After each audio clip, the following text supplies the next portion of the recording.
Andrew Johnson, the worst. Oh no, he's pretty bad. He's pretty bad. Andrew Johnson, the 17th president of America. He was president from April 15th, 1865 to March 4th, 1869.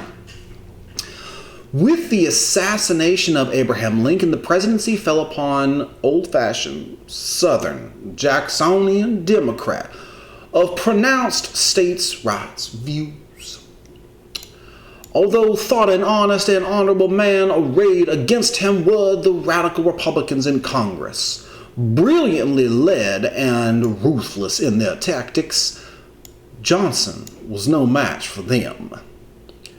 During the Civil War, Johnson remained in the Senate even when Tennessee seceded, which made him a hero in the North and a traitor in the eyes of most Southerners.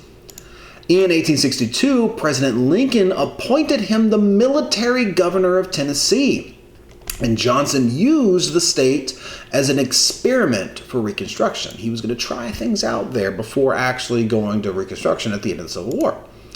In 1864, the Republicans contending, saying that their party was for all loyal men, nominated Johnson, a Southerner and a Democrat, for vice president.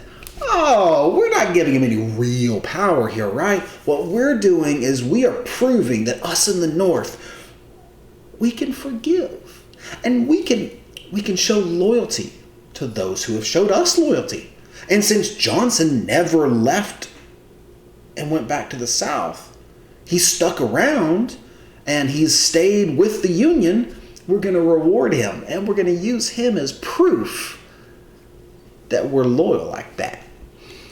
After Lincoln's death, President Johnson started to reconstruct the former Confederate states while Congress was not in session in 1865, using the plan that Lincoln himself had designed. So Johnson was like, all right, fine. Lincoln gets shot.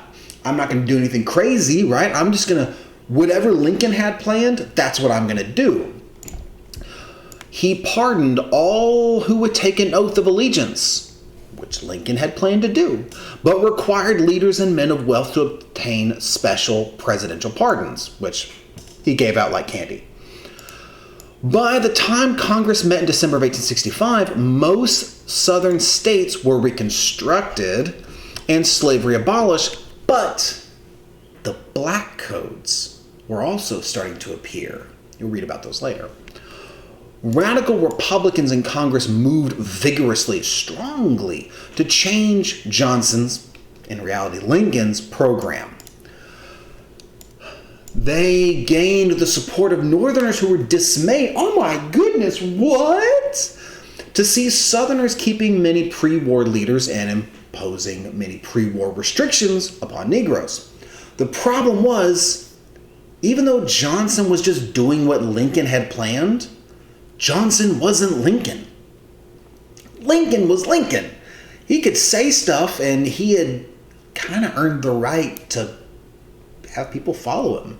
But Johnson wasn't Lincoln. He didn't have that kind of pull with the people. Johnson didn't have that kind of gravitas. Johnson was a Southerner and Lincoln wasn't. The radical Republicans, their first step was to refuse to seat any senator or representative from the old Confederacy. Straight up, if you were a member of the Confederacy after the Civil War, you are not going to come back and sit down in the House of Representatives or in the Senate. We're just not going to let that happen. You can just go away. We don't even care if Johnson gave you a pardon. Just, nope. Next, they passed measures dealing with the former slaves. Johnson vetoed this legislation. He was like, you pass these laws, I don't like them. Veto. The radicals mustered got enough votes in Congress to pass legislation over his veto. This is the very first time that Congress had overridden a president on an important bill. They had done it before on some piddly stuff that nobody really cared about. This is the first time that people were like, oh, we really care strongly one way or the other about this law. And Congress was just like, we don't care about the veto. We've got enough votes to override it. They passed the Civil Rights Act of 1866, which established Negroes as American citizens and forbade discrimination against them. A few months later, Congress submitted to the states the 14th Amendment, which was a much stronger version of the Civil Rights Act of 1866. And it specified that no state should, quote, deprive any person of life, liberty, or property without due process of law. All of the Confederate states, except for Tennessee, refused to ratify the amendment. Further, there were 2 bloody race riots in the South. Campaigning in the Middle West, Johnson faced hostile audiences. The radical Republicans won an overwhelming majority in congressional elections that fall. In March 1867, with their new overwhelming majority, the radicals effected their own plan. Means they made it happen, right? Effected, they made it happen. Their own plan of Reconstruction, again placing Southern states under military rule. They passed laws placing restrictions on the president, while Johnson supposedly, violated one of these, quote, the Tenure of Office Act, by dismissing Secretary of War Edwin M. Stanton. The House voted 11 articles of impeachment against him. Basically, they couldn't find anything that Johnson had done really illegal, so they went to this Tenure of Office Act and like, all right, you appointed this guy to office and you didn't do it exactly the right way, so you technically kind of broke the way you were supposed to do this stuff. I mean, it's a law, so you technically broke the law. So we are going to use that, and we're going to kick you out of office. We're going to find the small, tiny little thing you did wrong, and we're going to throw you out of office. Mostly because they just didn't like him, because he wasn't Lincoln, and he wasn't a radical Republican. He was tried by the Senate in the spring of 1866 and acquitted by 1 vote. The only thing he did wrong was appoint this one guy, technically wrongly. He shouldn't have done that, but it wasn't that bad. It really wasn't that bad. But he was that hated. Nobody liked this dude. But he was acquitted, meaning they did not kick him out, so he was not actually thrown out of office. But it only happened by 1 vote. Could you imagine being the guy who had to throw that last vote in and be like, yeah, I vote to be the one guy who chooses to let this super hated guy stay in office.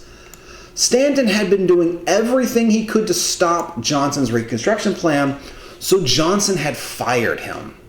The Tenure of Office Act specifically said that Johnson couldn't fire anyone without Congress's approval. Of the 19 senators who voted to acquit were 7 Republican recusants. Recusant is kind of a fancy way of saying traitor. Who voted to save Johnson. James Grimes of Iowa said, and he was the last guy to cast a vote, right? I cannot agree to destroy the harmonious working of the Constitution for the sake of getting rid of an unacceptable president. Yeah, he's a bad president. He's unacceptable. I don't like this dude. But we're really twisting the Constitution to kick him out of office. We're not holding to the spirit of the Constitution if we kick him out of office. So I can't vote to do that. And that's why he avoided getting kicked out by 1 vote.